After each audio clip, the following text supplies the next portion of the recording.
दोस्तों नमस्कार, मैं मुकेश कुमार।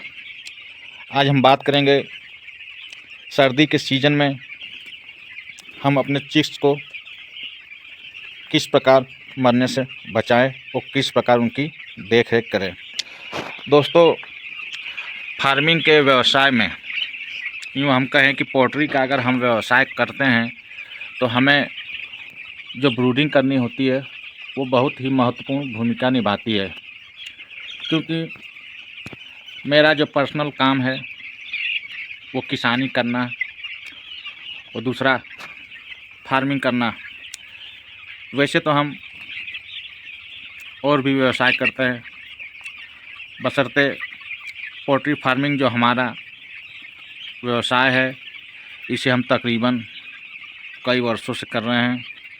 इस आधार पे मैं उन लोगों को ये बताना चाहता हूँ कि अगर हम ब्रूडिंग ठंडी के सीज़न में करना चाहते हो, बच्चे पालना चाहते हो, चिक्स को पालना चाहते हो तो किस प्रकार पालें और उनका देख रखाव किस प्रकार से करें जिससे हम होने वाली मॉर्टलिटी से उन्हें बचा सकें। हम उनके लिए जो गर्मी की व्यवस्था होती है वो किस प्रकार करें। गर्मी के लिए हम बुखारी जो आप देख रहे हो इससे भी हम हीटिंग की व्यवस्था कर सकते हैं और हम सिलेंडर के माध्यम से भी गर्मी की व्यवस्था कर सकते हैं। बशर्ते आज हम ऐसी बात करेंगे जिससे हम आसानी से और कम मेहनत से अपने चिक्स को आसानी से बचा सकें। आज हम ब्लैक ब्रूडिंग की बात करेंगे, क्योंकि हमने वाइट ब्रूडिंग हर लोग और जितने भी पोल्ट्री फार्म करने वाले व्यक्ति हैं वो उसके बारे में जब बताते हैं। बशर्ते ब्लैक ब्रूडिंग क्या होती है इसके बारे में हम आज आपको बताना चाहते हैं। दिन में तो हम अपने चिक्स को किसी भी तरीके से आसानी से बचा लेते हैं, बशर्ते ठंडी के मौसम में अर्थात जनवरी या फरवरी के मौसम में हम अपने चूजे को किस प्रकार बचाएं। क्योंकि जो हमारे चिक्स आते हैं वो इस प्रकार के डिब्बों में आते हैं, वो चाहे किसी भी कंपनी का हो, इससे कोई फ़र्क नहीं पड़ता। क्योंकि ठंडी के सीज़न में इसमें तकरीबन 60 चिक्स आते हैं और गर्मी के सीज़न में 50। गर्मी के सीज़न में तो वैसे हमें बहुत चिक्स के पीछे मेहनत नहीं करनी होती है, बशर्ते सर्दी के मौसम में हमारे अधिक चिक्स मर जाते हैं। क्योंकि जो हमारी ब्रूडिंग व्यवस्था है और ठंडी के सीज़न में अधिक ठंड होने के चलते एक दिन के जो चिक्स होते हैं वो ठंडी बर्दाश्त नहीं कर पाते और वो मर जाते हैं।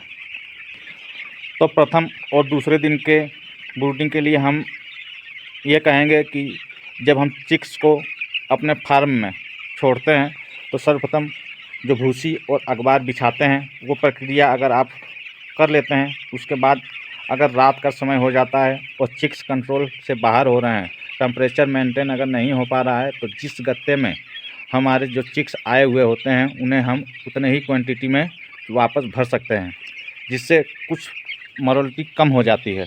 क्योंकि चिक्स जो बच्चे जो होते हैं वो गत्ते में डिवाइड हो जाते हैं और उनके जो लदने की जो प्रक्रिया होती है वो कम हो जाती है। इस प्रकार हमारी मॉर्टलिटी भी कम हो जाती है और हमारे चिक्स भी सही रहते हैं।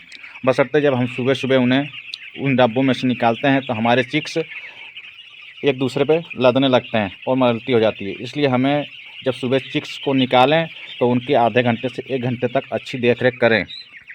धीरे धीरे हमारे चिक्स बढ़ने लगते हैं और 5, 7, 8 दिन, 10 दिन और 12 दिन, 14 दिन इस प्रकार हमारा समय हो जाता है। क्योंकि हम डब्बे में 2 से 4 ही दिन रख सकते हैं, उसके बाद हमारे जो चिक्स होते हैं वो बड़े हो जाते हैं और हम उन्हें डब्बे में नहीं रख सकते। इसलिए हम ब्लैक ब्रूडिंग का इस्तेमाल करते हैं। ब्लैक ब्रूडिंग का अर्थात मतलब ये होता है कि हम अपने फार्म में छोटे छोटे ब्रूडर बना लें। ब्रूडर का मतलब होता है ईंट और पटरे की सहायता से, जो लकड़ी के पटरे होते हैं उनकी सहायता से हम इतने छोटे छोटे ब्रूडर बना लें जिससे हम एक घोले में हम सिर्फ 10 चूज़ों को रखें। इस प्रकार अगर हम 1000 चिक्स पाल लेते हैं तो हमें कम से कम 100 छोटे छोटे ईंट की सहायता से भी ब्रूडर बना सकते हैं। जैसे हमने ये ईंट रखी हुई है, मैं आपको बताना चाहता हूँ कि ईंट के माध्यम से हम इस प्रकार से